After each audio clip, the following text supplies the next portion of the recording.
Hi guys, welcome back to my channel. So today's video is going to be best and worst luxury purchases of 2016, or most and least successful purchases of 2016 I should say. I did a video very similar to this about a year and a half ago, so pretty much at the beginning of my channel, and I picked my 5 best and worst purchases of all time when it came to luxury goods. So I thought I would go ahead and do this video on a yearly basis, looking back at the year just past, deciding which were my most and least successful purchases. It's not going to be best and worst of all time every year because I don't think I make purchases that are that dramatic every year. So this is more a reflection on what I thought was really a great purchase and what, not necessarily I completely regret, but what were my least successful purchases of the previous year. So I hope you guys enjoy this, and I'm going to go ahead and get started. So I'm going to start off with the best items first, and my first choice is my Chloe Drew. I haven't had this for the longest time. I got it for my birthday in August, but since then I've really been enjoying it. It's really exceeded my expectations. I bought it specifically as an evening bag, and I wanted this particular colour combination because I have a Chanel bag in the same kind of colour, so pale pink leather with gold hardware, and I've used it so much over the years that I wanted not necessarily a replacement, but something that could work the same as that bag, that would kind of take the heat off it, I guess, just because I've had it so long and I use it so much that you can really see the wear and tear on it, and you know, it's an expensive bag and I don't want to overuse it or misuse it, so I wanted to get this one or something similar to use it as an alternative to the Chanel flap, and this has just done the job so well. I've also found it surprisingly more versatile than I thought it would be, so I've been using it for day trips as well, just going out running errands, and I always thought of it just as an evening bag because, you know, the hardware really does look like jewelry to me. It's very pretty and elegant, but it's surprisingly comfortable, so I have just fallen head over heels for this bag. I don't usually go for Chloe. I find their bags very beautiful, but not necessarily always my style. You know, they're quite bohemian and they're just very lovely, but not necessarily something that I'm always drawn to. The Chloe Drew though is truly beautiful though. It's not, you know, super accessible and practical, so you know, it does take a little bit of time to kind of get in and out of it, but I love the design and I think it's really a beautiful choice. And you know, it's very fuss free on the inside, there are no bells and whistles, but I think it's a really lovely choice, and it's not too crazy expensive in the realm of luxury bags, and this was just a solid buy for me. I've been very happy with it. My second choice is this Louis Vuitton key holder that I bought in April of 2016, and I've used it every single day since. I just pop my keys in and they haven't come out.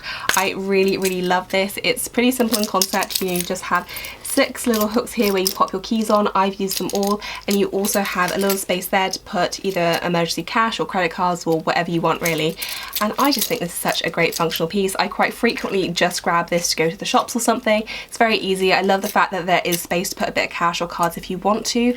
I got mine in the rose ballerine lining, which also helps because I love pink and I think it's just the prettiest lining ever, and I love it. It's obviously not a super essential piece, but considering that I always use really big tote bags for work, this makes finding my keys so much easier, especially as I used to have 2 bunches and I'd always get mixed up and it was just a hassle, whereas this makes it 100 times easier. So highly recommend this. I think this was either £240 or £260.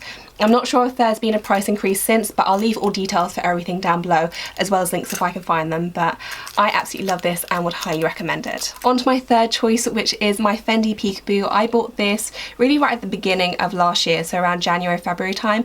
I did get it in the January sale, so I got it for almost 40% off, so I got it for an amazing price, and that's definitely influenced my decision to put it in this list because I do think I got it for a really good deal, but more than that, I still love it just as much now as I did when I first bought it, which I think is a good test. And even though this may not make my list of, you know, my 5 most used luxury purchases, I do think this definitely makes the cut for my best purchases because of how much I like it. It's really different from anything else I have in my collection, I think. You know, I do have a lot of pink bags, but I don't necessarily always go for this bright magenta colour, and I also don't really have many top handle bags, which traditionally don't usually work out for me, but because this does have the shoulder strap and because it's such a comfortable strap to use, this really has been a game changer for this bag, and every time I use this I really just fall in love with it a little bit more.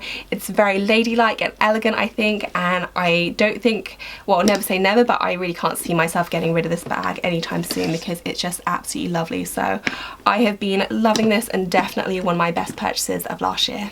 My fourth choice are the Stuart Weitzman Highland boots. I have gone on about these a lot on my channel recently, so I'm going to keep this one brief, but these definitely make the cut. I absolutely love these boots, and I dithered about them for a really long time because they are very, very expensive, and generally speaking I don't like to spend that much money on something that goes on the ground. I'd rather spend my money on bags which I can take a bit more care of, but these are definitely the exception to that rule. I now have 4 pairs of Stuart Weitzman boots because I like them so much, and I just think they're wonderful. You know, they're obviously a very trendy boot, but they have been around for a few years now, and so I do think I'm going to get my money's worth out of them, and they're just very flattering, very comfortable, and I absolutely love wearing them, and I have a lot of fun wearing them as well. So really think these are absolutely gorgeous and certainly one of my favourite purchases from last year. And finally, on to my last best purchase of 2016, and it is my Louis Vuitton Neverfull in the size in the Damier Azur, I forgot which name it was then, with the rose ballerine lining. I absolutely adore this bag, and this one was kind of a slow burner for me. I got it and I really liked it, but I didn't use it that much to begin with, and I just couldn't really get on board with the size. I have another Neverfull in the GM size, which I've used for many years. I absolutely adore that bag, and I just couldn't quite get my head around the drop in size and the drop in space, but after I started using it, I just fell more and more in love with it. It's full of stuffing right now, which is what all this white stuff is, but this is just such a wonderful bag, and it has fully converted me to the size. I do think I now prefer it to the GM size, certainly for every day. I think the GM is pretty much only going to be used for travel from now on, but this was my go-to summer bag during the summer of 2016, and I suspect it will be the case for 2017 as well.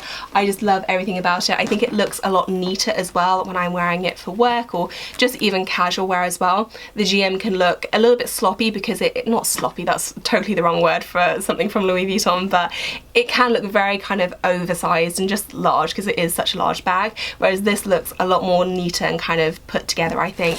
And I love, love, love the pouch as well. This in itself is worth quite a bit to me because I have used this a ton. I do use it inside the bag, but more than that I use it just as a normal pouch as well, so a nice clutch, and I just think it's gorgeous. So happy with my purchase. I do know these have risen in price so much now, so I looked the other day and I think they're close to £900, which is crazy, and certainly I think that kind of rules out another Neverfull for me, certainly in the near future, but I do think they are worth it, and I do really, really love mine, so definitely a favourite purchase for me. I absolutely love it, and I do recommend the Neverfull even with the price increases still. On to my least successful purchases now, and I have 5 items to share with you again. 3 I have physically here, and 2 I have since sold, so I will just be inserting pictures of those. Up first is my Mulberry Bayswater, and I bought that around the same time as my Fendi Peekaboo, but I think that is one of my, if not the most short-lived bag purchase I have ever had. I used to be really into Mulberry. I was a big fan of the brand. In fact, I think it was one of the first designer brands that I really got into in terms of bag buying. Really loved it, took a long break, and then I dipped my toes back in the water with the Bayswater.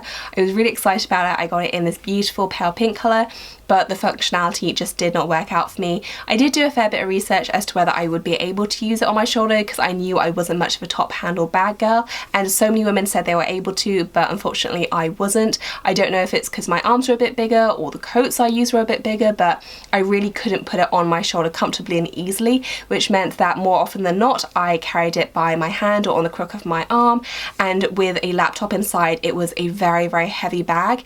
Because it was pale pink in colour as well, I wasn't happy putting it on the floor of trains in the morning, which meant that I just had a very not fun commute carrying this bag, and sure enough that just meant that I wasn't reaching for it because it wasn't comfortable, and then I sold it soon after. So probably should have anticipated those problems, but I didn't, and it just didn't work out for me, so I sold it fairly easily, which is good. I didn't lose too much money on it, but yeah, sadly one that didn't work out. My second choice is the Valentino Pouch that I sold pretty recently, only a few months ago, and I bought that I think at the beginning of 2016. I'm not including everything I sold in my bag sale just because I did get a fair bit of use out of most of the items there. The Valentino Pouch, however, makes this list because I literally got 0 use out of that pouch. I really love the look of it still. I think it's a really fun looking pouch, but I actually bought that instead of a Valentino clutch that I wanted, which I thought was too much money. It was close to £1,000 £300, which for a clutch is a huge amount of money. I wanted it in this beautiful nude colour though. I will insert a picture of the one that I originally wanted, but I decided to go for the much cheaper pouch option because I was a bit concerned about if I'd get good value for money from it. But what ended up happening was that I just didn't use the pouch at all. It didn't have a wristlet, which made it not as easy to wear. I didn't like the fact that when you stuffed it, it really bulged, and it just wasn't a really functional piece for me. So I ended up selling that pretty much completely unused. It was a big shame because it is a lovely piece. I did end up selling it to a lovely lady though who loves Valentino, which is great, so I'm very happy for her. But I do wonder if I should have just gone for the original Valentino clutch.